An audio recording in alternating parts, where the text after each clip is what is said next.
Mała norweska miejscowość Brensholmen. Cicha przystań na wyspie Kvaløya niedaleko Tromsø. Dziś spokojna. Ale w czasie II wojny światowej wyglądało to zupełnie inaczej. Jesienią 1940 roku pojawili się tu pierwsi niemieccy żołnierze. Rok później przybyło ich ponad 100, z działami polowymi kalibru 10,5 cm. Rozpoczęła się budowa baterii nadbrzeżnej i bunkrów. Do pracy sprowadzono setki robotników. Wśród nich byli Francuzi, Czesi i Polacy. Około 400 ludzi pracowało przy budowie umocnień. Kamienie rozbijano młotkami. Piasek noszono w workach na plecach.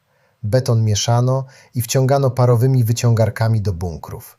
Na miejscu przebywało też około 200 jeńców radzieckich. Teren ogrodzono podwójnym drutem kolczastym.